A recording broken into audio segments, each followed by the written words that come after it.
Hi, I'm Dr. PK Talwar, cosmetic surgeon, New Delhi, and I'm practicing cosmetic surgery for more than 30 years now. Previously, I was attached to Apollo and Max hospitals, and now I'm running my own cosmetic laser surgery center at Greater Kailash Part 1, New Delhi.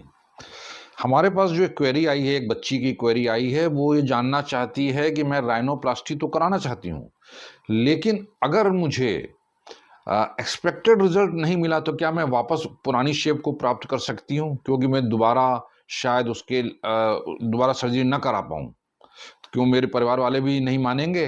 तो अगर मुझे expected result नहीं मिला तो फिर क्या मैं वापस पुरानी पा पाऊंगी कि नहीं।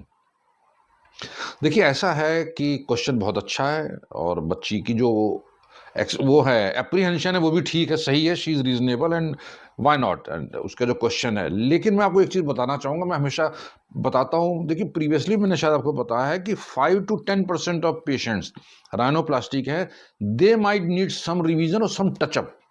ये एक मेडिकल स्टैटिस्टिक्स है। मेडिकल स्टैटिस्टिक्स मतलब जैसे आप जानते हैं कि भाई कोई भी एक स्टैटिस्टिक्स होती है कि भाई आपने साल में एक बार आपका दूध फट जाएगा या सब्जी खराब निकलेगी, समथिंग लाइक दैट। तो एक स्टैटिस्टिक्स होती है, वो होना ही होना होता है। तो 5% मिनिमम। आप अच्छे से अच्छे सेंटर वर्ल्ड में कहीं भी चले जाएँ, अमेरिका चले जाएँ, जिन्होंने किताबें भी लिखी हैं राइनोप्लास्टी पे, वो भी कहते हैं कि भाई 5% और something like that may need revision surgery. So this is not 100% guaranteed कि आपको वैसा ही रिजल्ट मिलेगा जैसा आप चाहेंगे। और दूसरा क्या है कि जो राइनोप्लास्टिक रिजल्ट होते हैं एक्चुअली इसके फाइनल रिजल्ट आने में 1 साल का टाइम लग जाता है, और कई बार तो कई कई साल में कुछ ना कुछ चेंजेस होते रहते हैं। तो it can not be guaranteed. तो ये चीज़ आपको मान के चलनी पड़ेगी कि भाई अगर ऐसा होता है तो क्या।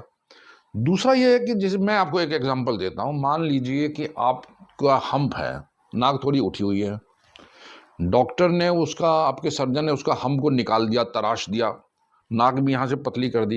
अब आप कहें कि मुझे पसंद नहीं है, मुझे वापस वैसा हम्प दे दो, तो भाई वो तो काट के निकाला जा चुका है, निकाल दिया गया है।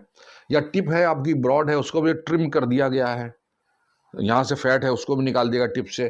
अब उसको आप वापस कहेंगे मुझे पहले जैसी कर दे, तो ये शायद संभव ना हो पाए पूरी तरह से। हाँ, संभव ये हो सकता है कि भाई आपकी जो शिकायत है उसको शायद थोड़ा दूर करने की, शायद कुछ रिवीजन टचअप की कुछ जरूरत पड़े तो पड़े, जिसको कि आपका सर्जन ठीक कर सकता है।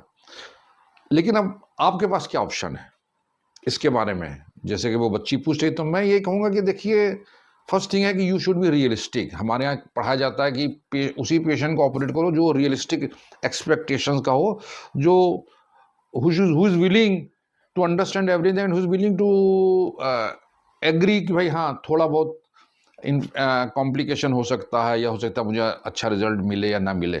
तो उसकी बेस्ट बेट आपके पास यही है कि आपके शहर में जो भी कॉस्मेटिक सर्जन हो, आप उसके रेपुटेशन के बारे में पता लगाएं, देखें वो कितनी उसकी सीनियरिटी है कि नहीं है, वो सर्जरी कर रहे हैं कि नहीं, and then let's hope for the best. 100% medical science में किसी भी चीज़ की गारंटी मांगेंगी तो वो नहीं दी जा सकती है आपको। लेकिन मैं आपको ये कहना चाहूँगा कि अगर आपको अच्छा रिजल्ट, आपको आपके अनुमान के हिसाब से रिजल्ट नहीं मिला, तो there is always scope for improvement. मैं अपने हर पेशेंट को बोलता हूँ, चाहे किसी भी तरह की सर्जरी कराएं, आई ऑलवेज टेल देम, वो कहते हैं कुछ और किया जा सकता है, I tell them yes, there is always scope for some improvement. So वो इट कैन बी डन। लेकिन मेरा फिर भी आपसे कहना है कि भाई 90-95% चांसेस है कि आपको शायद टचअप की जरूरत ना पड़े। तो आप पॉजिटिव होकर चलें। अगर आपको लगता है कि आप में कि नाक में कोई ऐसी प्रॉब्लम है जिसको कि आप वाकई में निकलवाना चाहती हैं, तो you have to be positive about that, और आपको ट्रस्ट करना पड़ेगा अपने सर्जन पे भी, उसके एक्सपीरियंस पे, एंड देन नेचुरली अगर आपको रिजल्ट पैसा नहीं मिला तो यू नो कि आपका सर्जन जो उसको थोड़ा और इम्प्रूव कर सकते हैं आपके एक्सपेक्टेशन के हिसाब से। But 100% result, no, it's not possible. तो मुझे उम्मीद है कि मैं आपकी शंकाओं का समाधान करने में कुछ हद तक शायद कामयाब हो चुका हूं, और मेरे बाकी दर्शक भी हैं, शायद उनके मन में भी इस तरह के प्रश्न आते हों। तो अगर ये आते हैं तो मुझे लगता है कि मैं इस बारे में हम थोड़ा काफ़ी क्लियर हो चुके हैं राइनोप्लास्टी के बारे में। लेकिन फिर भी आपके मन में कोई प्रश्न है, कोई शंका है जिसका आप समाधान चाहते हैं, तो you are most welcome to contact my team. और हमेशा की तरह हमें बड़ी खुशी होगी आपके किसी भी प्रश्न का उत्तर देने में। और अगर आपको वीडियो पसंद आया तो कृपया इसे लाइक और सब्सक्राइब करना ना भूलें। Thank you very much.